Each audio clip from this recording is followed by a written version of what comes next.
Well, good morning, everybody. Thank you for being here for our ongoing Living Judaism series. It is April 2022, and I want to thank you all for coming today to discuss a topic that's not so easy to talk about. I've labeled it, quoting from the book of Ecclesiastes, a time to be born, a time to die, and then to call this the wisdom of Jewish mourning customs, because there is a lot of wisdom to the Jewish approach to death and dying and bereavement, an incredible amount of wisdom that we can all learn from. And this is something we're all going to experience in our lives, and we're going to experience it personally in our life. May it be 120 years into the future for each one of us, or however, whatever the math is for 120 years old minus our age. There's a tradition to say, may you live to be 120. And Israelis, I like how Israelis do it. They add a caveat to it. May you live to be 120 with the strength of a 20-year-old. And it's a nice little condition to put on it, because sometimes I'll say to somebody, who's a senior citizen, they say, oh, I had a birthday, I turned 87 or 88. Oh, Mazel Tov, may you live to be 120. Like, no, I don't want that. I said, but with the strength of a 20-year-old, okay, that sounds better. So it's a nice Israeli caveat to it. So here in April, we just, I think a lot of us filled out our taxes. I don't know who famously said the only certain things in life are taxes and death, but I do think that it is true.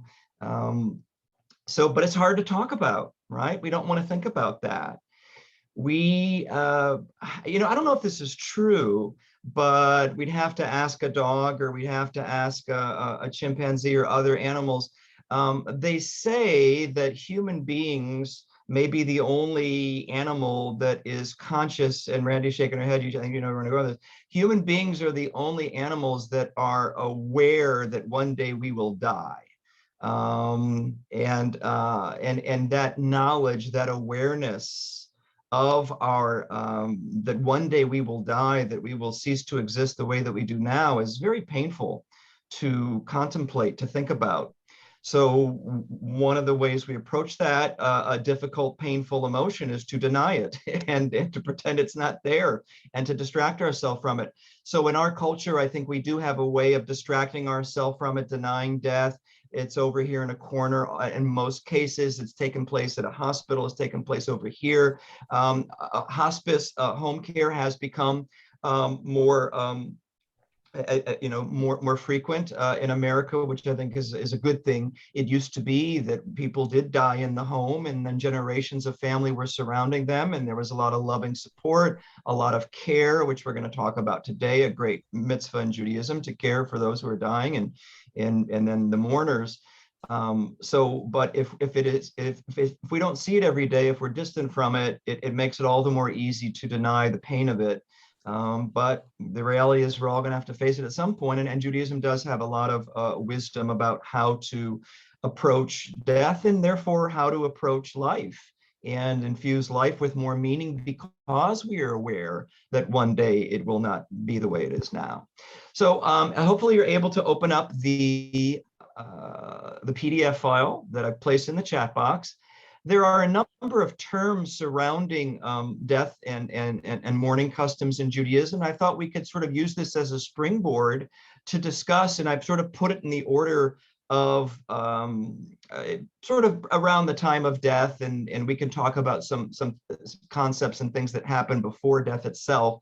But I sort of frame this in chronological order of from the time of death, the Jewish response to it, the wisdom of the Jewish response once one is aware of death. And please feel free to jump in. Please feel free to ask questions.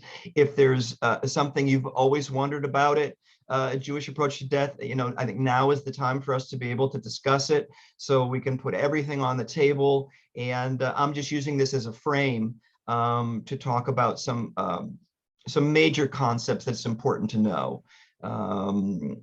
So that makes sense? Sound good? Oh, and then at the end, we're also going to look at something called an ethical will, which is similar to a regular will. It's talking about wealth, but it's a different type of wealth. It's a different type of legacy and asset, spiritual assets and moral and ethical assets that we pass on. So let's begin with the term for a funeral in Judaism. Hopefully you all can see that. It's livaya. Livaya. Now it sounds like live, right? But it's not, it's an Aramaic word. But livaya is the term, that's the term for a Jewish funeral, livaya. And livaya is based on an Aramaic word, or maybe a Hebrew word as well, that means to accompany, to escort. Now, what I like about this term is we are, when we, at a time of death, we are accompanying people. And my question to y'all is, who are we accompanying?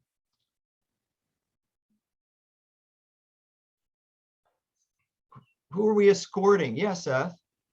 We're escorting the deceased to their burial. Yeah. We are escorting the deceased to their burial. We are accompanying them. And as Jill put in the chat box too, we're also accompanying and escorting the mourners. And so the Jewish customs surrounding death really have to do with how to care for the deceased and how to care for the mourners in their time of grief. And so livaya, we're doing that accompaniment on both levels. On both levels. So let's talk about how first we accompany, traditionally Judaism accompanies the deceased, and then also we'll look at then how Judaism accompanies the mourners. So any questions about that, about the word livaya and that idea of accompanying both the deceased and the mourners, the loved ones? Yes, Rabbi, it's Kathy. Yeah, Is Kathy. livaya the Hebrew word for funeral? Yes, that is the Hebrew word that's used for a funeral. So you might hear people say, I'm going to the livaya, or I hear a rabbi say, I'm officiating at the livaya, and they're referring to the funeral service itself, the funeral service itself. But again, it's got that deeper meaning of, well, who am I serving? Who am I caring for at the funeral service? Both the mourner, both the deceased and the mourners. Yeah. Okay. Yeah, thank you. Yeah, Seth. In Elu Devarim, there's a verse to Livayat Hamet. Yeah, so Seth, do you want to tell everybody? So Elu Devarim is a particular phrase of the Mishnah. It's a particular section. It's a passage of the Mishnah, of the first layer of rabbinical commentary to Jewish life. And Seth, do you want to tell everybody a little bit about, Elu Devarim? Yeah, it's a very powerful passage. The lead into it, if I remember correctly, states that these are the things that that you should do without measure. Yeah, there's no measure, there's no endpoint to how much you can do it, and also to how much value there is in us doing it. So some examples, Seth, of these are the things that are without measure. You want to give some other examples? It starts off with honoring your parents, honoring father and mother. Right. Rejoicing with the bride and groom. Yeah. Studying Torah. Yeah. Attending the house of study. Yeah. And of course, I'm blanking on it now that I'm being asked. No, you're doing great. And visiting the sick is also visiting the no sick. Measure to how much one can visit the sick, and comforting the bereaved. Comforting the bereaved, yeah. And you're remembering the phrase livayat hamet. So accompanying, and hamet, literally the dead. Mate is death in Hebrew and in Aramaic. So yeah, and then we talk about kavod hamet, which is the respect and honor for the dead. And a lot of this, when we look at how we care for the deceased, it's from that Jewish value of kavod hamet, honoring the dead. And it ends with the famous verse, but the study of Torah is equal to them all because it leads to them all. Yes. But Talmud Torah keneged kulam. Yeah, right. So how do we know what to do? Through study. So study teaches us what's important and what activities, what mitzvot we are to engage in. So yeah, it's an Elu Devarim. It is a big one. And there's also, when we start looking at some of the burial customs, it is believed that the honor that we give to the dead, the things that we do for the deceased at the time of death and at the time of funeral, these are considered to be chesed shel emet. Chesed shel emet means like true loving kindness. Chesed is loving kindness, shel of, emet, truth. So true loving kindness. And so why is honoring the dead and doing certain things an act of true loving kindness as opposed to doing things for the living? Does anybody have an idea of what, in our tradition, what makes this type of care for the dead true loving kindness? Yes, Seth? They will never be able to return the favor. Yeah, you're not sort of doing it out of some type of reciprocal self-interest. They're never going to be able to return the favor, at least that we're aware of, unless they're able to send forth blessings from another realm, from a spiritual realm, but it is done simply as an act of love without expecting any type of recompense, repayment, reciprocal return of what we give them. So yeah, so chesed shel emet, and true loving kindness. Now, so one of these acts of true loving kindness is the next term on the list, Achevracadisha. Now, I'm just curious, how many people have heard that term before, Achevracadisha? Okay, so some have and some have not. So this is interesting. And now, so I'm talk about, so traditionally the Achevracadisha and sort of how it is today. So Achevracadisha, it's got that word Kaddish in there, right? So in Kaddish, Kadosh means holy. So Achevra Chaver is like a friend. So Achevra is like a community, a group of friends, a society. So Achevracadisha is often translated as holy society. And what this holy society does in Judaism, and it still exists. There's a Achevracadisha in Los Angeles. They try to form a new Achevracadisha. And what they are, it's a group of people who really have taken on this mitzvah, and this idea of chesed shel emet, where they're going to be the ones who are going to care for deceased, Jewish deceased. They're going to pick up the body. They're gonna watch the body. They're gonna say psalms with the body, psalms of praise to God. They are going to wash the body, ritually purify the body. They're going to put on the funeral shrouds, and we're going to talk about that traditional dress in Judaism. And they're gonna be with the body from the time of death, when they pick up the body, to cleaning it, to doing ritual purifications, to psalms, to prayers, to getting the body ready for the funeral, to then going to, having somebody then take the body to the funeral. The Achevracadisha traditionally is this group of people who care for the deceased, and they're representatives of the Jewish community. And they have to be trained, because part of the training to be part of the Achevracadisha, one of the main things is to ritually purify the body with water. It's a lot of water. I think it's like 6 gallons of water, and part of it too is they'll cut the fingernails, they'll groom the body, they use a lot of modesty. They cover the body for the most part, and as they're washing the body, they only remove the covering for certain body parts. So just great respect and a great sense of modesty for the body as they're cleaning it and treating it with great care. And so it's really an amazing mitzvah that is done. And like I said, there are Achevracadisha throughout the world today. Now, not in every Jewish community, not in every city. Los Angeles does have one. I recently got something about they wanted to start up another Achevracadisha, and they're looking for support, financial support, and contributions. Has anybody used a Achevracadisha with family members who have died? No? Yeah, nowadays, really, the mortuary has taken on the role of the Achevracadisha. Now, most mortuaries, well, we'd have to ask, well, do they do, they'll do funeral shrouds. I don't believe the mortuaries do the ritual with the water. but they may work with Achevracadisha. They may allow Achevracadisha to come in and do the water purification, because it is a very specific skill that not everybody's trained in. So I'm sure Mount Sinai and other Jewish mortuaries in the area will partner with Achevracadisha and let them come in and do the ritual washing. But in many ways, a modern day Jewish mortuary has taken on the role, most of the role of Achevracadisha. Now, one of the things that the Achevracadisha used to do is they used to really guard the body. They would watch the body, and they would watch the body 24/7.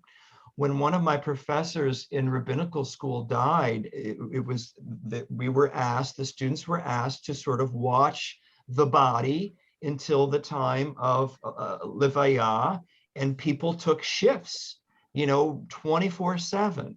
And they would read, we'd read Psalms during that time. And so can anybody think of why it would be important, thousands of years ago, to watch the body from the time of death till the time of burial? Are you saying watch or wash? I'm sorry, watch, forgive me. Yeah, we talked about washing earlier. So Oh. watching, guarding, like a shomer, to guard the body, to protect the body from the time of death to the time of burial. Can you think of why, thousands of years ago or even hundreds of years ago, that would be important to do? Yeah, Seth. Rabbi, I want to skip back a Yeah, sentence or please. two here. Yeah. I had to Google Mount Sinai and Achevracadisha. Yeah. And on Mount Sinai's website, it says at the first line, at Mount Sinai, we're committed to assisting families who wish to plan a traditional Jewish funeral with all rituals that have provided comfort over generations. Skip a paragraph here. Today, Mount Sinai functions as a Achevracadisha for the entire Los Angeles Jewish community, offering strictly Orthodox burial preparation. Every aspect of the practice is aimed at preserving the dignity of the deceased. Male Achevracadisha members perform tahara, ritual purification on deceased men, while women do so for women. These rituals are complete. The deceased is then clothed in, even transliterated, I can't pronounce it, traditional Jewish burial shrouds. The person known as a shomer or guard stays alongside the deceased until internment. Great. Reading psalms or poems and making sure that he or she is always surrounded by peace and dignity. Beautiful, beautiful. Well, that's great that Mount Sinai offers that. I knew they did the funeral shrouds. I wasn't sure if they did the ritual washing and everything. That's fantastic. And again, Mount Sinai is owned by Sinai Temple, in West LA on Wilshire. Many of the Jewish, well, I'd say 2 out of 3 of the major Jewish cemeteries in California are owned by synagogues. And that really was one of the first functions of a Jewish community. One of the first obligations of any Jewish community in any city was to create a burial society and create this place for proper burial of the dead. So Sinai Temple owns Mount Sinai. Temple Israel of Hollywood owns Hillside Memorial and Mortuary down in West LA. I believe Eden may be the only other. I mean, there are other Jewish mortuaries, Sholem, but Eden, I think, is owned by another funeral company, not owned by a synagogue. So Groman and something too. Yes, Groman. Yeah, exactly. And coming from St. Louis, the cemeteries were also run or owned by some of the major older synagogues there. And thank you for sharing that, Seth. And it's great to know that Sinai Temple offers the full range of traditional customs. Heather is saying her friend in Raleigh belongs to a conservative synagogue. There they regularly prepare the bodies. So again, there the synagogue members some of them do Achevracadisha. And Levi is saying about the need for 24-hour watch. I think especially in the past, it was kind of an inversion of the mummification or other pagan rituals, and aside from that, read some accounts of Jewish corpses being disturbed by anti-Semites.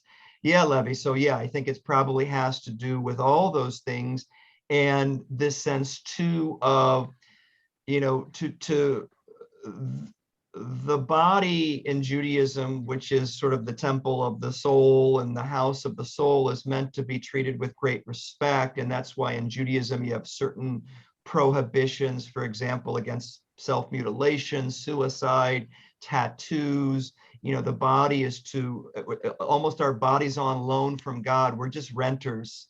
We're in Judaism, we're not owners. We're renters or leasers of these bodies, which come from God, and B'Tselem Elohim, in God's image. We were made in God's image. So the idea that when somebody dies and they no longer can protect themselves, their body needs protection against violation, against some type of mutilation, or even robbery. If somebody's wearing jewelry or clothing, nice clothing, robbers would, people still have their grave robbers. So this was meant to be, to protect the body against mutilation, against any type of degradation, harm from others, as well as, harm of property that was on or near the body. Yeah, Seth? Question, traditionally, do we bury the deceased wearing jewelry and such? Traditionally, one does not. Now, I'm sure, Hebrew kings and queens and royalty, like in other cultures, I mean, usually royalty was, buried with some special regal stuff, but the tradition is a simple burial, just the white shroud and the simple pine box. In Israel, they don't even, not even buried in a pine box. Everybody's wrapped in a shroud, and you just go directly into the earth. There's no, there's no casket. So it is really meant to be simple. Death is, in Judaism, is like the real equal opportunity playing field. Everybody's equal in death. And that's why, even though at a Jewish funeral home, you can be encouraged to purchase a very nice casket that's made of beautiful wood, and it's a nice interior, and you can do all that. But the tradition really is a simple pine box. Everybody's equal in death. It's not meant to be a time where you're supposed to feel guilty about, laying out a bunch of money for a loved one. That's not what is supposed to be part of the equation during a time of grief. So it's supposed to be equal, a simple shroud or a simple pine box outside of Israel. And everything else is, I mean, one can choose to do that because you want to, but the Jewish tradition is to just keep it simple, keep it modest, and, focus on your loss and your grief work. So Achevracadisha, yeah, Levi?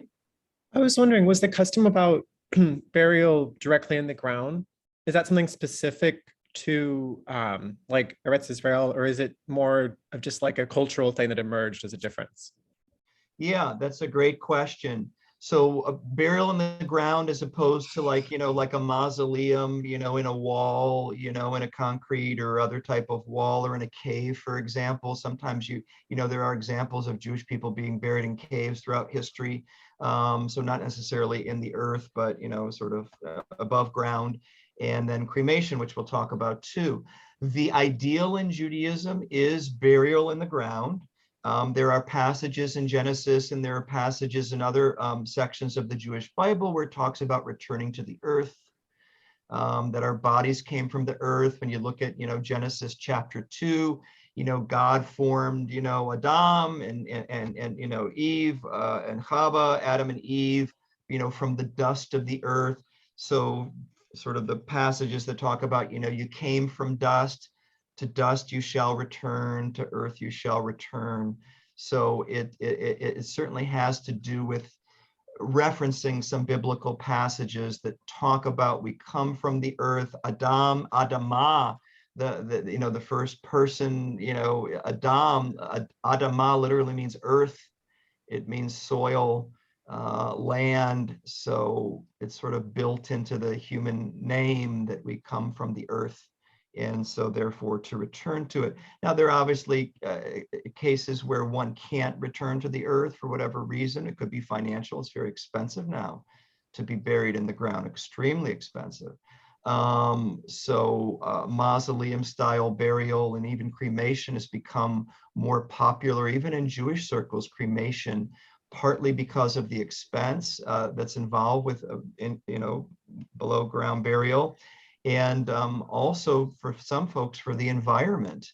It is considered by some that cremation, and actually there are forms of cremation that use water that are supposed to be very eco-friendly and a very small footprint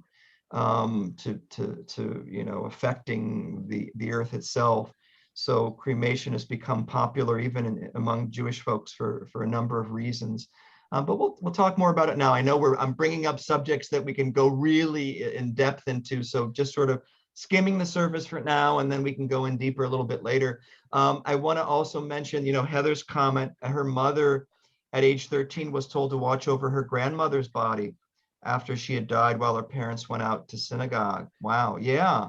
So this idea of guarding, of watching the body is part of this concept of Achevracadisha, but also part of this concept of giving honor to the dead, caring for the dead, accompanying the dead. So now we can talk about sort of accompanying and escorting them even before the funeral, just being with them at the time of death.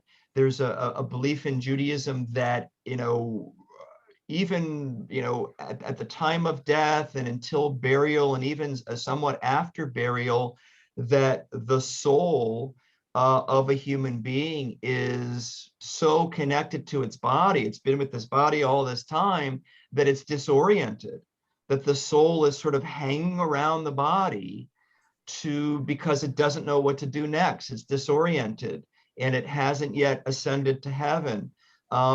So therefore, this idea that if there's the body is present, but also the person's soul is like in the room, is right near that body, and then therefore, you've got these customs of saying psalms and prayers and almost, and I don't know, people sometimes talk about too, that when they're with a loved one who has died, whether it's in the hospital or at home, sometimes they do feel a strong sense that the spirit is still in the room, the soul is still in the room.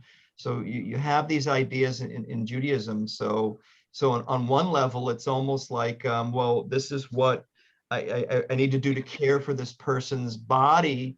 But also, maybe if the soul's still here, I just want to make sure I'm doing it right. I'm showing all the care and love that I can right now. And I help the soul ascend. By the way, that, we're treating the body and we're, the rituals that we're performing. It's like the soul can say, okay, I'm in good hands. I can leave. I don't have to worry that my body is going to be, mistreated.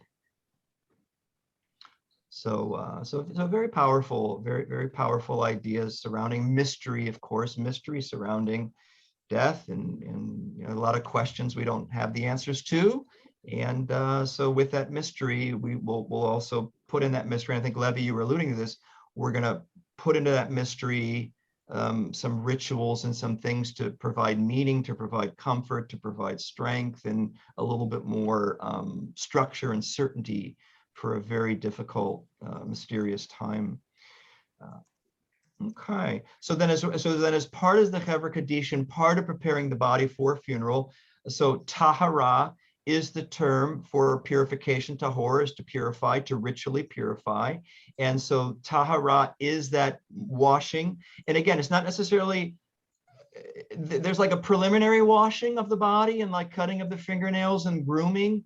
But this type of, the 6 gallon, pouring the water over all the parts of the body, that's a ritual purification as well. And, you know, the same way that we use water, that the priests used to use water before they performed sacrifices in the temple, the same way that we wash twice during our Passover Seder that just took place during the Seder. There are 2 times where where you wash. So too at the time of death, there is water is involved, and you may remember too, and you may have experienced too, the use of water after you leave a funeral. Right? You can, or enter a house of mourning. There's pitchers of water. So that is meant to be not necessarily, well, I'm going to go eat, so I want to wash my hands. No, it's a ritual purification using water at the time of death to sanctify and make holy that moment. Yeah, Randy. Rabbi, I thought part of washing your hands is because a graveyard is unclean. And in fact, some people cannot go into a graveyard like Kohanim. Yeah. So washing the body, I mean, to do that, you're touching the dead who are not really clean. Yeah, there may be yeah, Randy, from I mean, from a sort of a medical standpoint or from a physiological standpoint, there may be this sense of, hey, with death, we need to make sure that we have exercise good hygiene. There, that certainly may be a part of it, but then there also is this sense that, and you're right on about, you know, the Kohanim. A Kohen, a Jewish priest, is not allowed to come in contact. Well, they are allowed to come in contact with the dead, but when they come in contact with the dead, it makes them ritually impure. They cannot perform their functions as a Jewish priest until, you know, they've washed or they've purified themselves. So certain things make us ritually impure. And if you were here a couple of weeks ago for one of our bat mitzvahs, when she was talking about childbirth, making a woman ritually impure for 30 days plus for a boy, 60 days plus for a girl, it's like, what is going on here? The Torah talks about bodily fluids and certain, you know, skin conditions and certain very natural aspects to being a human being, making us ritually impure. And death is also something that makes us ritually impure, and particularly a Kohanim, somebody descended from the Jewish priests. They really are not allowed to, I mean, they'll go to funerals, of course, because they've got family members and they may even be rabbis and they're going to officiate, but they do certain things in the Orthodox world to keep a little bit of distance. And I was with an Orthodox guy at a funeral, and he sort of like walked a little bit away from us, you know, so he was still there, but he was just like keeping like some type of distance, as if to say, I'm a Kohen, and I got to take extra precautions being here. So it's really unique, but yeah, certain natural activities make us ritually impure, and then there are rites to make us pure, water being one of them. Yeah, Kathy. Just when you leave Mount Sinai, there's the washing basin at the exit. Yeah. Just wanted to throw that in. Yeah, right. As you pull out of Mount Sinai, sometimes people will park at the bottom of the hill there, and you're like, why are they getting out of their car? Well, they're getting out of the car because they're going to wash and perform that ritual. I considered that more of a ritual rather than, you know, you're not digging the grave. So it was more of a transition ritual. Yeah, it's a great way to say it, Kathy. It is a transition. We're transitioning from being around death and around a body and transitioning back into you know, the world and yeah, so we need these sort of markers and these transitional practices to move us from one state to another. Yeah, absolutely. Yes, Ed. When we go back to wherever I can't remember what it's called, the get together after the funeral. Yeah, the Shiva. Shiva minion. Well, it's not necessarily Shiva yet, but you'll adjourn to some place after the funeral itself, and people get together and talk, and you're not, it's not the Shiva minion that evening. Yeah. but like there the- will often be pitchers of water, like Yes. when we're doing it at the synagogue. You know, Yeah. there will be pitchers of water and paper towels, so you can Yes. wash your hands before you go into the, into that gathering. Yeah, yeah. And it is a recognition. It's like a moment of awareness. It's a moment of recognition that, we are now entering a space. We're entering, this is a holy time right now. This is a sacred moment to be around, death, which is a very, of course, affects us all, a very natural process. And how do we mark this powerful, profound, liminal moment, these powerful moments of transition and these deep moments of life. And we're going to do something physical to mark this occasion. I think it brings a level of awareness, similar to how hand washing, I mean, traditionally we wash our hands before we eat, right? And part of that is maybe a hygiene thing, but it's also just meant to say, we are now taking part in something that is sustaining us, that's keeping us alive. This is a holy moment to be able to eat and to sustain our bodies. And we're going to say blessings, and we're going to do something physical too with water. These are moments not to take for granted. These are moments to have a deeper spiritual awareness. So the water ritual does help us do that. And that's why you do that. And Seth, we're going to get to what people are usually doing at those moments of visitation. We're usually eating, and that's on our list. So we're feeding, we're helping to feed the mourners. So, but we'll get there. So after the tahara, after that ritual purification, the tachrichim is the funeral shroud. So that's the traditional dress. Now, nowadays, people do dress in suits or in favorite clothing or dresses. That's a custom today. Not everybody wants to be buried in a funeral shroud. They may want to be buried in a favorite suit or piece of clothing, and that is honored in Judaism. These are customs that aren't always done, but they're just there available if people want them. And as Seth was reading, and as we know, the Jewish mortuaries do provide the funeral shrouds, and it's usually like two pieces. It's like sort of like a white, sort of like pants, and then it's sort of like like a shirt. And so it's not like like a mummy wrap. It's not that type of shroud. It's usually, at least in America, it's usually like this simple clothing that's more like a pants and a shirt type of a thing. So any questions about that? Well, it's a kittle. Right, yeah, right. Oh, well, yeah, Seth, you want to bring that up? You want to talk about a kittle? A kittle is a pretty plain white garment that some men will wear on the high holidays. Some men will wear it for a lot of other holidays and times of prayer. You'll see me wearing one on Yom Kippur if you come to services. Yeah, and women wear them too. And Seth, thank you for bringing up Yom Kippur. The reason that it is said that one might wear a kittel on sort of Yiddish term on Yom Kippur is that on Yom Kippur, when we are fasting and when we are refraining from eating and drinking and supposed not to bathe and not to engage in other bodily pleasures, it's almost as if we are playing dead on Yom Kippur to be then reborn once we are forgiven for our sins and enter the new year almost like a rebirth. And so definitely the association on Yom Kippur between the funeral shroud and death, and sort of having a mini death, and then coming out of that and being reborn, all that imagery and metaphor and symbolism is there traditionally for Yom Kippur.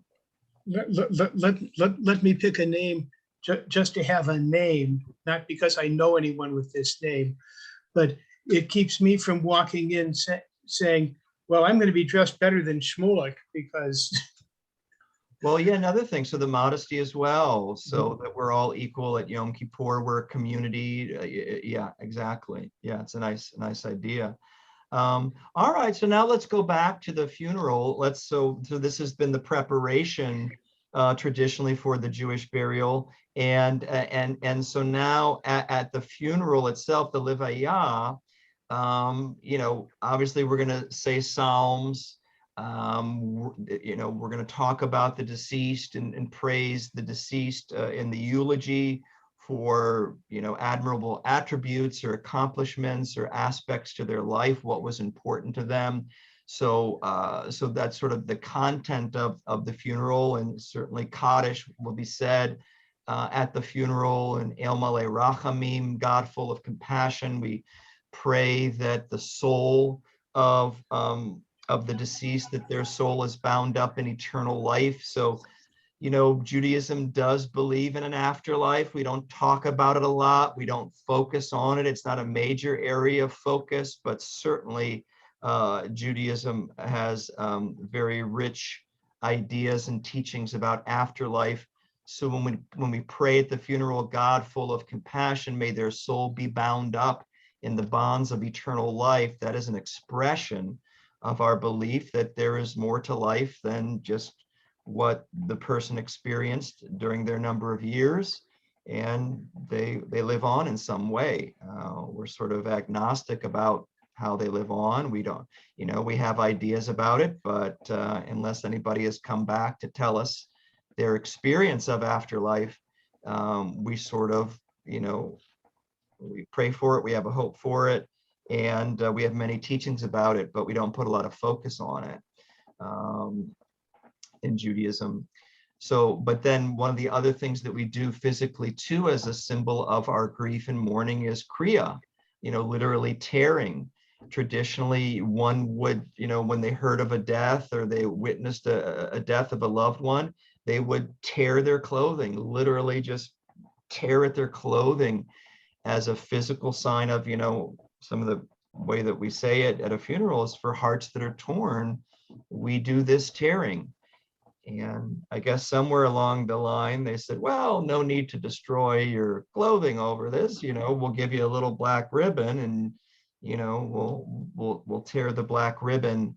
And that's where the kriya ribbon comes from, that people used to literally tear their garments as a symbol of the tear in their heart and the tear in their life. And that can take place at the beginning of a funeral. It could take place toward the end, right around the time of burial. It really, usually done at the beginning of a funeral. Now let's talk about who traditionally are the ones to wear the kriya ribbon, or the ones who might traditionally tear. In Judaism, they're what's called, the sort of the official mourners, the immediate family. There are 7 official mourners, or 4, or 5, depending on how you categorize it.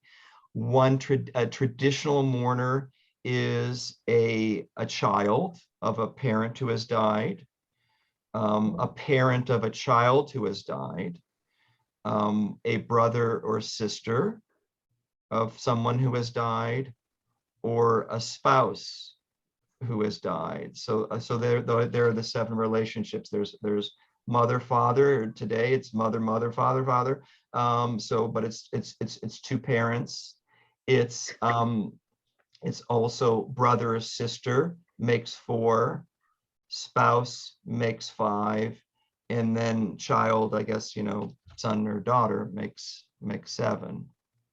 So it's immediate family. It's sort of up and down and across. And those are the traditional mourners. Now, you may be very interested to learn that the mourning period and the rituals surrounding mourning, there are different levels. For a parent, it's longer traditionally with certain rituals than for a spouse or a child. And we're gonna look at that in just a second. But anyway, those are considered to be the traditional mourners, people who would traditionally wear a kriya ribbon. Now, if somebody wants to wear a kriya ribbon for their grandparent, obviously to wear one, or wear one for a close relative who may not be a brother or sister, or a parent. So the idea of it is, if you're mourning, you're mourning, but the mitzvot surrounding certain rituals, who is obligated to do certain rituals, those obligations in Judaism are for the child or the parent, or the brother or sister or the spouse, and it's a different length of time between parent and every other category of family. I'll just put it out there, for a parent it's 11 months, and for anybody else it's 30 days. Now, that's not to say that you're not grieving for more than 30 days for your spouse or for your child or for your brother or sister. That's not what it's saying at all. It's just saying the obligation to do refrain from certain things and to do certain things is a little different. And we'll talk about what those sort of traditional obligations of what to refrain from and what to do as we get down our list. So we're still in the sort of the levaya at the funeral, after Kriya El Malay Rachamim, the God full of compassion, saying that prayer, that their soul is bound up in eternal life. And people will often be asked, what is the Jewish name or the Hebrew name? Did so-and-so have a Jewish name or a Hebrew name? Their name will be said during El Malay Rachamim. May the soul of this person by name, may their soul be bound up in eternal life. So that's why usually the officiant, the rabbi or the cantor, will ask the family, what was the name of the deceased, their Jewish name? It's for El Malay Rachamim. Any questions about what we've talked about so far? Pretty straightforward. Okay, let's talk about Mourner's Kaddish for just a little bit. Obviously, the most recognized aspect to Jewish mourning customs, I think, is the recitation of the Mourner's Kaddish, written in Aramaic, which is a cousin to Hebrew. It was the spoken language of the Jewish people for centuries, and certainly around the time that Kaddish was created. And also modern Hebrew, the modern Hebrew characters are based on the Aramaic characters. So there's a strong connection between Aramaic and Hebrew. There are a few Aramaic passages in a Jewish Bible, no Aramaic in the Torah, but there are a few passages in Aramaic in the book of Daniel, and in maybe one or two other books of the Bible, but certainly in Daniel. So Mourner's Kaddish is mostly in Aramaic. The last phrase is in Hebrew.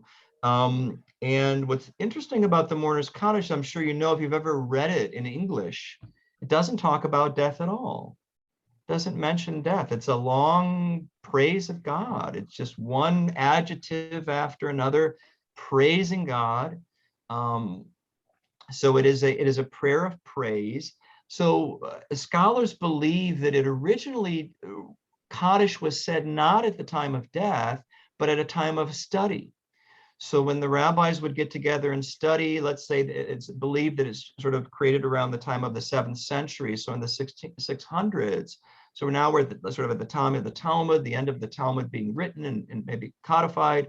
You had these rabbis in these academies studying together, or studying in small groups. And then okay, well, we did some study. We got to pray. We got to thank God for this wisdom, or we got to bring this study session and bring God into it.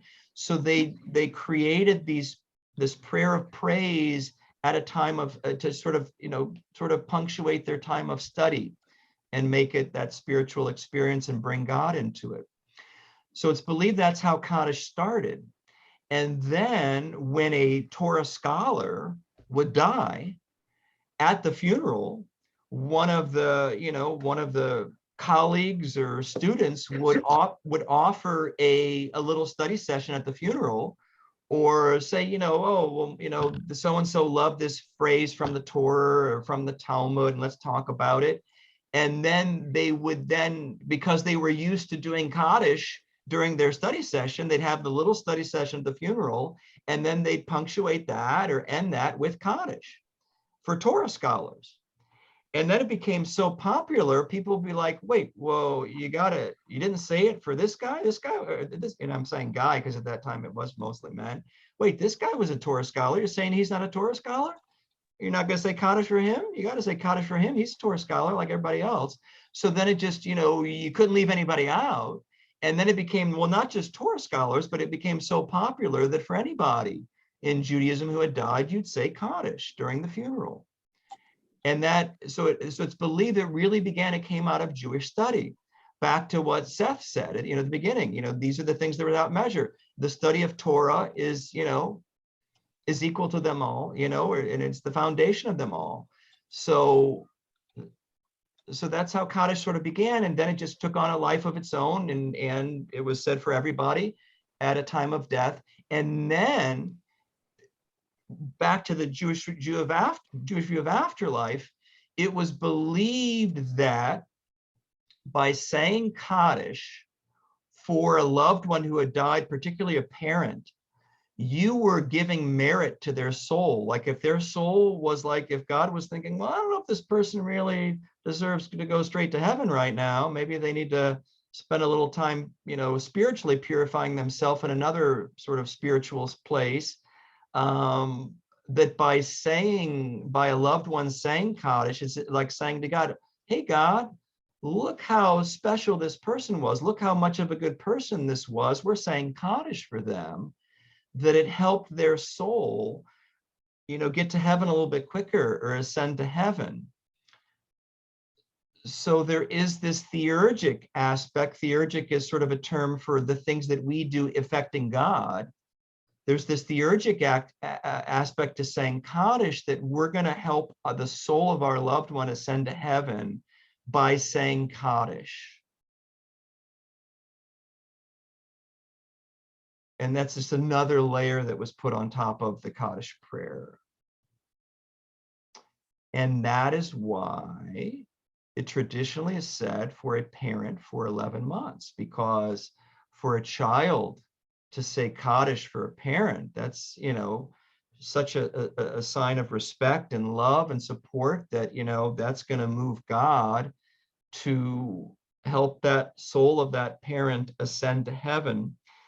And the reason that it's done for 11 months, and sometimes it's done for 12 months, but the tradition is to say Kaddish for a parent for 11 months, is because there's a Jewish tradition that says even really evil people, they get to ascend to heaven too. And I want you to forget about like the really evil people in history, and we can think of their names right off the top of our head. But I'm talking about like somebody, let's say somebody that we knew who wasn't the best person in the world, and they didn't treat people well and this and that.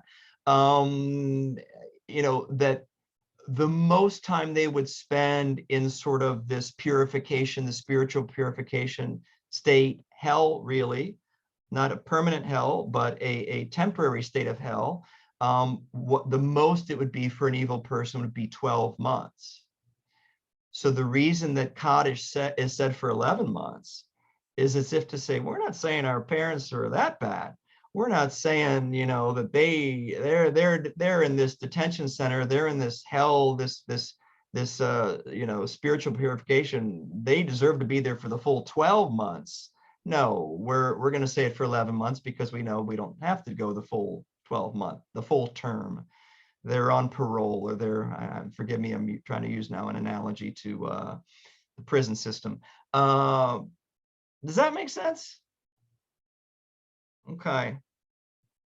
All right. So that's the 11 months. And that's why, by the way, sometimes you'll see on our Kaddish list, like the name will come off at 11 months and people will say, wait a minute, it hasn't been the yard site. It hasn't been the 1 year anniversary. Why isn't the name there? Well, we take the name off at 11 months, according to this tradition. Okay, so that's Mourner's Kaddish. So it has this theurgic aspect to it. It has this, can you think of another reason why the Kaddish wouldn't talk about death and we would be praising God during this time? This very elaborate, almost, effusive praise of God. Can you think of why we might be doing that at this time? Justin, is your hand up? Yeah. Yeah, please. Well, even in the depths of mourning, it shows that we haven't lost our faith in God. And we still praise him. Yeah. Thank you. Absolutely. That could be a time of grief and a time of death could be a time where we do lose faith in God. Wait a minute. Why did God, this death, this particular death, or maybe the aspects surrounding this death they deserve better than this. Why God? And maybe there isn't a God, and these thoughts may naturally enter our mind. And I think it's okay, by the way, to have those thoughts. We shouldn't suppress or deny what we're thinking or feeling. It's meant to be healed. It's meant to be addressed. So this is going to help us address our grief. This is going to help us address, if we're having doubts right now, if we're losing faith, well, maybe by saying this, it will change my perspective. It will shift perspective, and sort of see a larger just see life from a larger perspective. Anybody else want to add to that? Sally, you had your hand up, and Philip, you had your hand up. Yeah. For me, it's always been being grateful to God that that person was in my life for as long as they were, and all the benefits and so forth that I reaped from it. Yeah. So an expression of gratitude. Thank you, God, that this person was with me for however long they were with me. They've enriched my life. They've blessed my life, and I am thankful. Even at a time of sadness, we can hold many emotions, right? At the loss of a loved one, we might have many different emotions, and it may be contradictory emotions, and it's all there. We're complex beings, and it's not meant to be just one emotion necessarily. So recognition, even at a time of loss and sadness and grief, there's also some gratitude there. Yeah, Philip, did you want to? Oh, I was thinking that rather than focus on death, we should, acknowledge and mourn, but in the long term, focus on life. So if we're not overtly talking about death, we're sort of starting to look forward to what we should be focusing for the long term. Yeah. Another really important point that, we don't want to deny death, but we don't want to go to the other extreme and be, overwhelmed by it, paralyzed by it. And by the way, that leads to the next thing, the Seudat Havra'ah. So Seudat Havra'ah literally is a meal of consolation. So earlier when Seth was talking about, when we get together before the actual prayer, the Shiva minion service, that get together really is meant to feed the mourner. It is the community's responsibility in Judaism after the funeral to say, you need to eat something. And we're here to help you. We prepared the food for you. You need to return to life. So we're going to help you. We know that's hard for you now, right now. Maybe you can't think of preparing a meal. Maybe you're not hungry, but we're going to encourage you to eat a little something right now to return to life.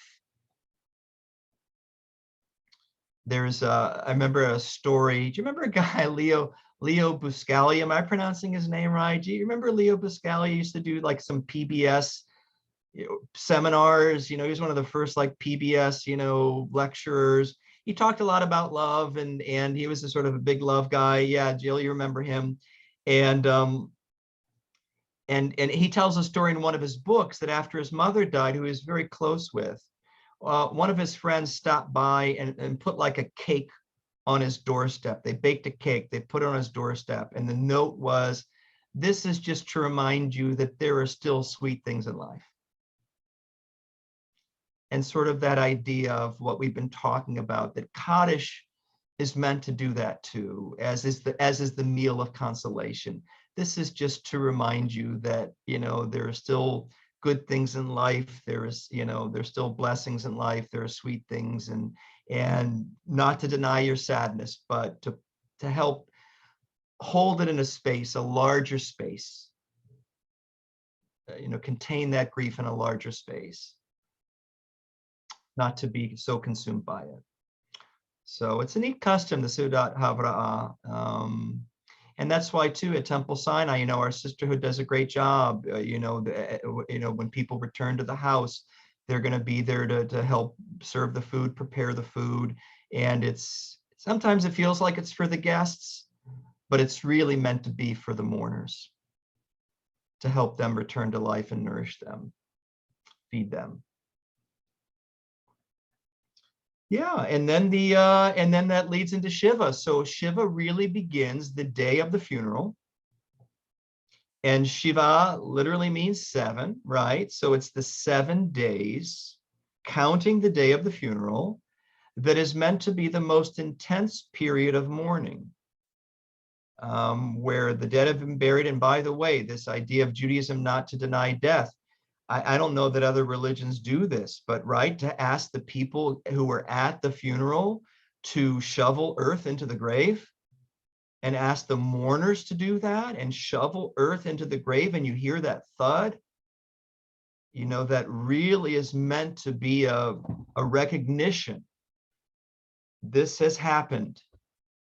Your loved one is dead, and this has happened, and not to deny it, and not to pretend that they're still there.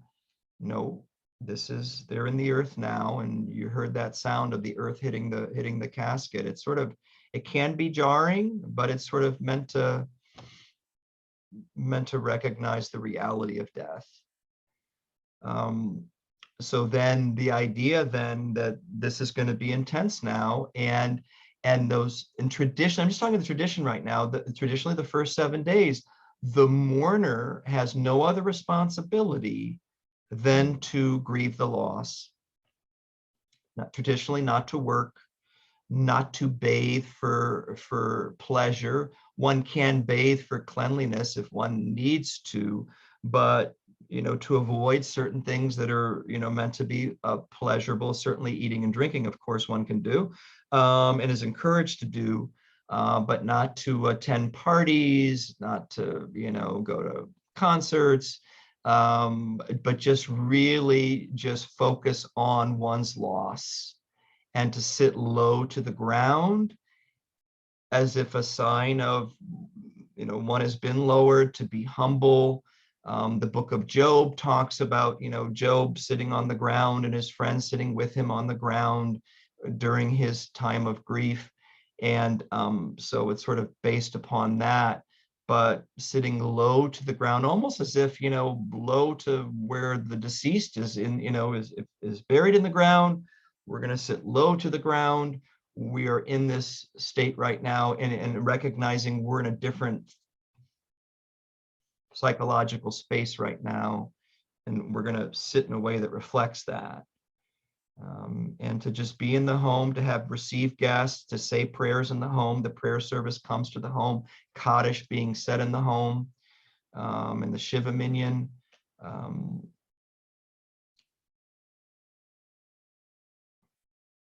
Yeah. Oh, so I'm sorry. I want to just go back to, I'm just looking at some of the notes. Heather, you said you had a story, and you can definitely say, I'm sorry I didn't see this earlier, but could you tell us, you had a story 20 minutes ago. I apologize. Heather, what was the story? The story was that when my father died in New York, I came from California, and they cut the ribbon. And on the way back in the plane, somehow the ribbon fell off and I lost it. And I became agitated about it. And there were some Hasid men sitting on the plane, young men. And so I don't know what possessed me, but I went over to them and said, I lost my ribbon. I lost my ribbon. They don't even understand what I'm talking about, number one. Number two, they cannot talk to me. So I keep on telling them the story about they cut the ribbon. Remember, they cut the ribbon.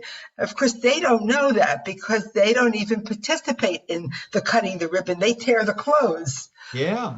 So what's the ribbon? Yeah. Finally, one of the older men said, they can't talk to you and they don't know what you're talking about.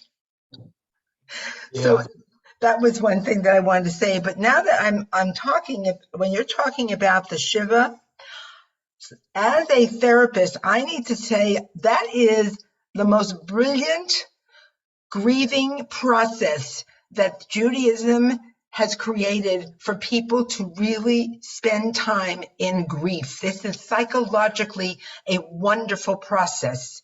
And very, very few people in other cultures, the Chinese have something, but not all the cultures and religions do. And it leaves people empty because they do not have this process that really allows people to get deeply into the process of mourning. Yeah. And I think it's so commendable of Judaism to do this. And I often tell my clients that this is something, you may not be Jewish, but I highly recommend that you do this. Well, thank you. Thank you for sharing that, Heather. Yeah, I think that, when we talk about the wisdom surrounding, the Jewish mourning customs, yeah, this is definitely the deepest, and richest gem of wisdom, is to say, don't distract yourself. It's easy to distract yourself. It's easy to go on and stay busy and that, but really you are feeling some very powerful emotions. You've experienced a loss, and you sort of have to go through the valley. When we talk at Psalm 23 at a funeral about the, walking through the valley of the shadow of death, you got to go through the valley. You can't walk around it. You can't go to the valley and say, no, I'm not entering. I'm going to stay out here and I'm not going to enter the valley. You really have to go through it for one's own psychological health and well-being, and be able to integrate this loss into one's life and this death into one's life, and the relationship, and all the feelings that are coming up about the relationship, to honor that. So it really is powerful. There's another really wise approach to it too, and that is, traditionally one doesn't speak to a mourner until the mourner speaks to you. So the idea, back to this idea of livaya, accompanying, escorting. So now really escorting the mourner, not just at the funeral, but in the Shiva house, and saying, I'm going to sit with you and I'm not going to say a word. I am just present to you. I'm not going to talk about, this or that thing in the news, or I'm not going to talk about something that's not related to the death.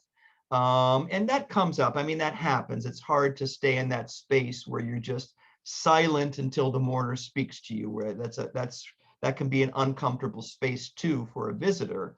But the idea traditionally, and again, this comes from the book of Job, when Job experienced the death of his family members and sat low to the ground, his friends came by, they were silent. And then Job spoke, and then they listened, and then they responded.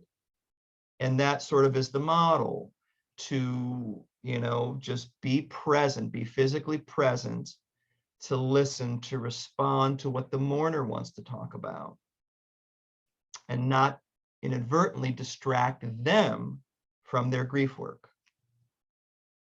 It can be it's very comforting to be around people at a time of loss and at the Shiva house, and then it can get very lonely when people are no longer there, and people don't naturally want to reach out. They want to naturally sort of go into themselves, or maybe isolate themselves, and and there's value to that self-isolation. But the idea is, and that's the other great, I think, wisdom of the Shiva minion, is to say, we need to be there. We need to be with this person at this time. They may want to be alone, and there are times where we want to honor that, but they also probably want some company and an arm around their shoulder, or a hug, or somebody to listen to them, or to cry with them, and to be there for them. So that's, the other great piece of this wisdom. The mourners got to focus on their grief work, but they can't do that alone. They need loved ones and friends to help them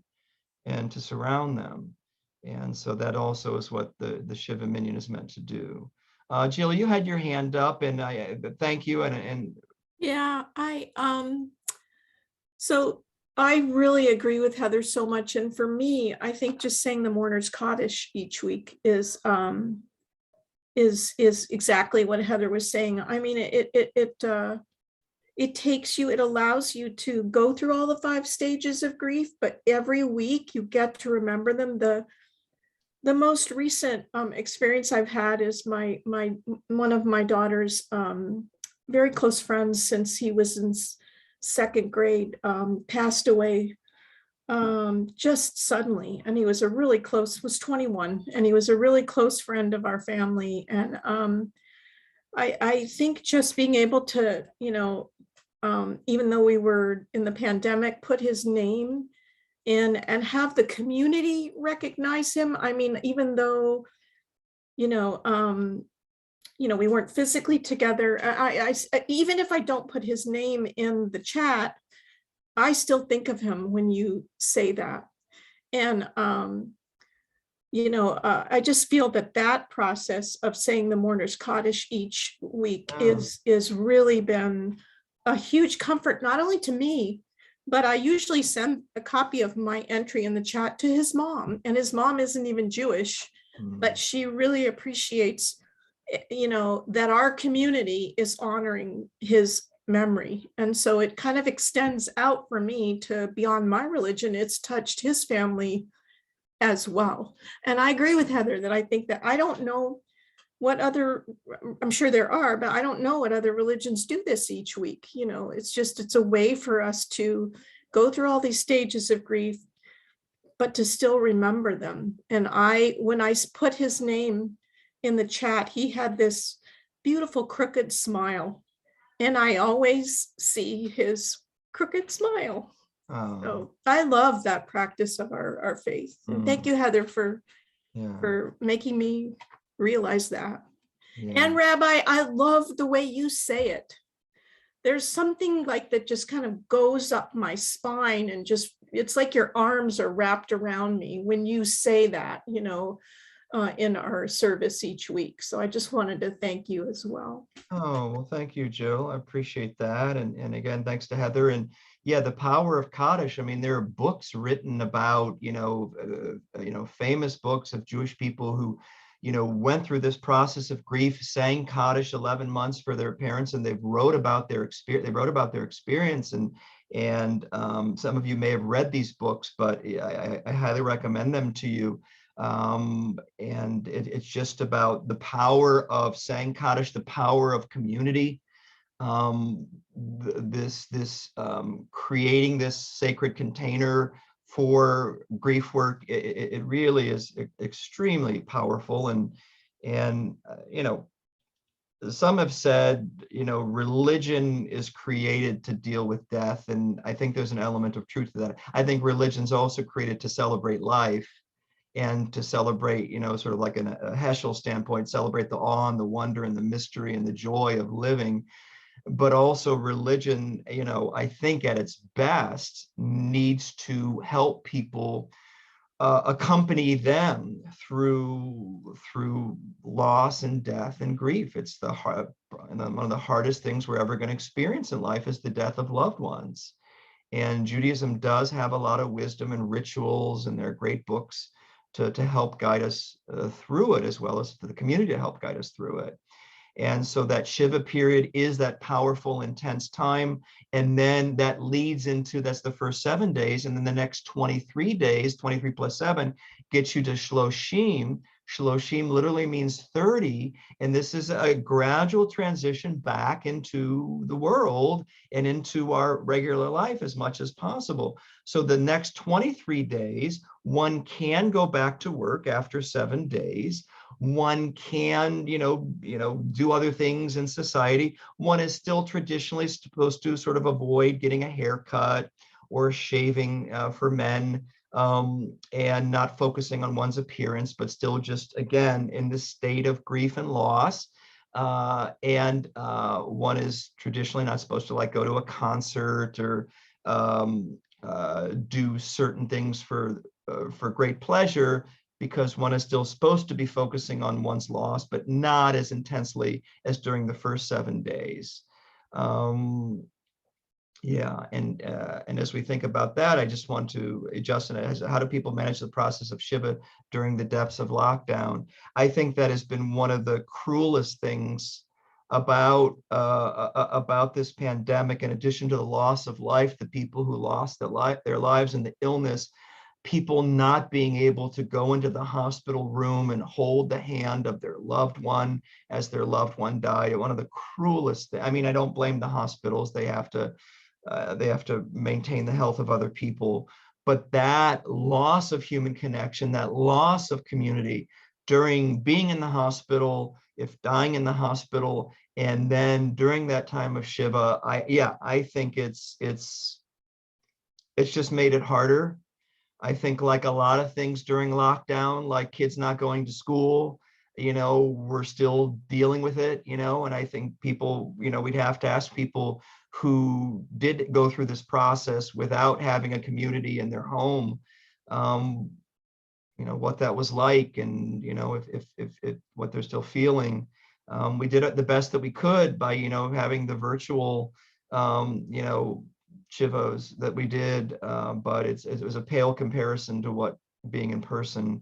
And Jill's saying that when one of your friends at the hospital did make an exception, that's nice. That's nice.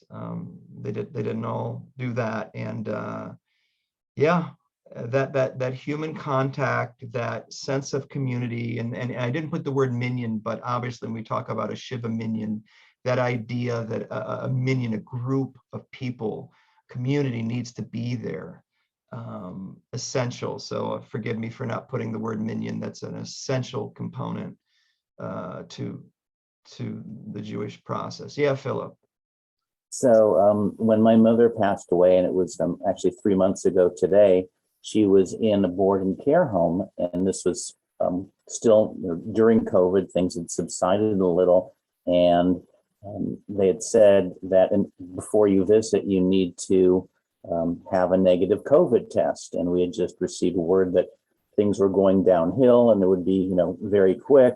And so I had my brother ask, if we're just double masked, is that fine? And they said, thank goodness they said yes, because we went there that morning, and then within 2 hours she was gone. But so we were fortunate that they could, they made the exception for us, because otherwise we would not have been able to be there at the moment she passed. Wow. Yeah. Well, that was a real mitzvah that they allowed you to be there, and again, I'm sure such a powerful moment for for you and your family, and for your mom to be able to, for you all to be together, as it should be.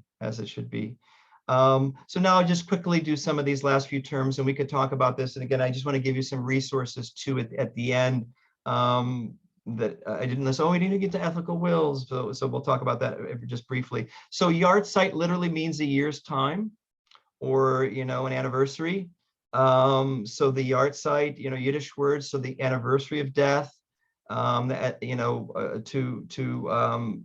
say Kaddish with the community at the 12-month point, and to light a yard site candle at home, those small little candles that you can find even at the grocery store, during in the Jewish section, they have the little yard site candles. And forgive me, I'm going to go through this quickly. The unveiling in Judaism, it's a custom to come back to the place of burial and to unveil the headstone. That could be done, actually at the Shloshim point. I think in Israel they may do unveilings at Shloshim at 31 days. But usually in America it's done around the year point, around the yard site. People will have an unveiling either a little bit before, a little bit after, say some more prayers, El Malei Rachamim, Kaddish, make some remarks possibly about, a year later about, here's what we're feeling, here's what we're thinking, here's what we're remembering. So the unveiling is also a nice part of the grief process, and the getting back to, integrating this into one's life. Yizkor, literally remembrance. There are 4 times traditionally during the Jewish year where we say prayers for our loved ones who have died. Yom Kippur, of course, Yom Kippur Yizkor remembrance. We just did it for end of Passover, 6 months later. And then traditionally, it's also, one might say, Yizkor at Shavuot and at Sukkot. So the 3 Jewish pilgrimage, harvest festivals, as well as Yom Kippur to say Yizkor prayers, and again, to light the little yahrzeit candle at those times and to say prayers. So we're integrating the loss and we're doing the remembrance throughout the year, so obviously the Shiva is most intense, and then the 30 days, and then the first year, but then anytime Yizkor is said throughout the year, still remembering our loved ones, still saying Kaddish, still recognizing that, as it says in the Song of Songs, love is as strong as death. And as I'll say, and as it's in the the manual, the Rabbi's manual, love is actually stronger than death because our love continues. Our relationship continues. The relationship doesn't end. It's in a different form. It may feel a little bit more one-sided in that we're the one doing a lot of the talking and a lot of the remembering, and we may or may not get responses in our dreams or in our minds or in our hearts, but that relationship with our loved ones does continue after death in a different form, and the acknowledgement of that and through these rituals. I just very quickly, the second and third page, ethical wills. In Judaism, there is a tradition, a long tradition of leaving a letter, or nowadays a video or MP3 recording, but things that you want to, life lessons you want to share with loved ones, usually children. It's usually for children or grandchildren. Here's something I wish for you. Here's something that I learned in life that I want to pass on. So sort of like a spiritual legacy. It's, this is what I hope for you. This is what I wish for you. I've included 2 of those ethical wills there. There's a book, a treasury of ethical wills, where you see a number of different ethical wills. Here are 2 nice ones. Sometimes it's sort of like a request, a parent request, love each other. Hey, to the siblings who may be fighting or there's been some conflict with the children, I'm asking you to sort of make peace with one another and love one another, and I would wish that for you. It's not a time to guilt. I don't think it's a time to guilt, children or grandchildren, but wishes, hopes, life lessons, things learned. Very powerful thing to do. And there are books about how to write ethical wills. It's not very difficult, but it can be hard to sort of put down in words what one wants to leave behind. So a couple of books I want to recommend to you if you want to go a little bit deeper into this. This is a book called A Time to Mourn, A Time to Comfort, by Dr. Ron Wolfson here in Los Angeles, teaches at American Jewish University. A Time to Mourn, A Time to Comfort. It's sort of everything, even a little bit about how to write a eulogy. Brief stuff, but he really, Dr. Wolfson really goes into, this is a good book to have to know about all the customs. You can go on myjewishlearning.com, and Google some of these terms if you want to go a little bit deeper, and not Google, but search these terms. You want to go a little bit deeper in depth. You can search these terms on Google or Wikipedia, and you'll find more information. But for a book standpoint, all in one, I think A Time to Mourn, A Time to Comfort is great. There's a wonderful book about the grief process that that 2 of our therapists, Heather and Jill, were talking about. The book is called Mourning and Mitzvah, Mourning and Mitzvah by Ann Brenner. Ann Brenner is a social worker also here based in Los Angeles. And Ann really goes through the Jewish year and the Jewish mourning customs in a psychological, emotional, very deep and profound way, with a great awareness too of all the Jewish rituals and the wisdom of the Jewish rituals from an emotional, psychological standpoint. Mourning and Mitzvah by Anne Brenner. And a number of people have used that book, you know, when they've lost a loved one, and sort of go through those stages with the book and go through those times with the book. And it's very powerful as well.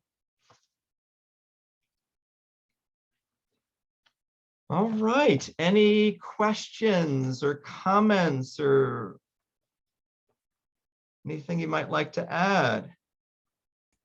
I would just like to thank you, Rabbi, for having this Living Judaism class. I love the format of it. I love that we deal with a topic of interest every week. And this topic was actually motivated by, I think, Debbie Hiller actually requested to have this topic discussed. And so I just really think it's a great class for the community, because we get to explore something different each week, and people in the community can also have input into what they'd like to learn about. So also I want to thank you, Rabbi, because you took a topic that was pretty difficult to discuss. I was actually anxious about attending too.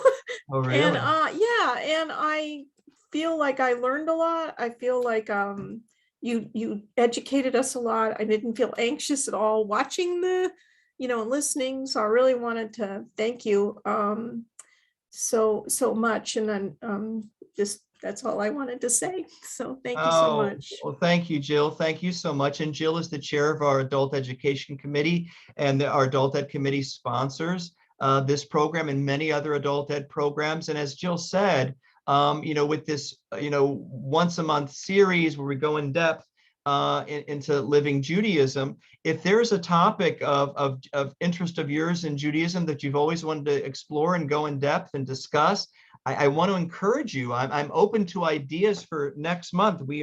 Our next The Living Judaism class will be May 22nd. It looks as though we've been sort of doing the fourth Sunday in each month, which is great. So if there's a topic of interest for May, please let Jill know, or email me or text me and let me know. I have some ideas of some things that I think might be fun or interesting to talk about. But if there's something that you've been wanting to discuss, this is I think the format for us to learn together and to grow together and explore our Judaism together with particular topics that, this format allows us to go in deep. And I wish we could go deeper. And again, I want to thank everybody for the comments in the chat box. And Justin had mentioned it's a British custom to wish the mourners a long life. That's a beautiful way to reach out to them, and something that we could learn from too. Oh, Heather, I'm sorry to hear. Our condolences for your friend's husband. And I just want to also mention that we're going to, for those of you interested in our Journey Through the Bible class, that will be a week before our Living Judaism class. It'll be Sunday, May 15th. We'll be journeying through the Bible. We're going to be commemorating Yom HaShoah. So also speaking of remembering and memorial for and saying Kaddish for the 6 million, for people who may not have people to say Kaddish for them. It's a Reform custom that we started saying Kaddish, not just for our immediate family or our loved ones, but for saying Kaddish for the 6 million. Reform Judaism is doing that for years, and we'll also be remembering, and we're going to have a Holocaust survivor and speaker in our social hall in person. So that's next Sunday, sponsored by Brotherhood at 10 o'clock. And we'll be lighting yahrzeit candles, but yellow candles, 6 yellow candles represent the 6 million. And we'll be saying El Malei Rachamim, we'll be saying Kaddish, we'll be saying prayers of remembrance. So please join us for that next Sunday. Anything else? Yes, Philip. Oh, and there's, yeah. Just a clarification, next Sunday, the speaker is not a survivor. He is the son of a survivor. Oh, son of a survivor. He has a very interesting story. And if you saw this morning's e-blast, the gentleman who will be speaking, his mother hid Jews in Poland during World War II. And she was in her teens, and she ended up marrying one of them. And this is their son who will be speaking about his parents and his mother's story. It's fascinating. Oh, well, thank you, Philip. Thank you for clarifying that and for bringing this. It sounds like a great testimony and story for us to hear. And I should also mention you all are serving breakfast at, Yep. yeah, Always Food with Brotherhood. So this is at 9 o'clock. No, I'm sorry. What time is breakfast being served? This 9:15 breakfast, and the service followed by the speaker will start at 10. 10 o'clock in the social hall. So please join us for that. Again, please reach out to Jill in the Adult Education Committee with ideas you have for adult education. And if is there anything else that anybody would like to mention or talk about? Okay. Well, thank you all again so much for being with us. Really appreciate the discussion. Oh, Kathy, you have your hand up. Thank you, Rabbi. Yeah. Oh, sure, of course. Oh, Kathy, did you have your hand up? Okay, well, I am going to stop the recording and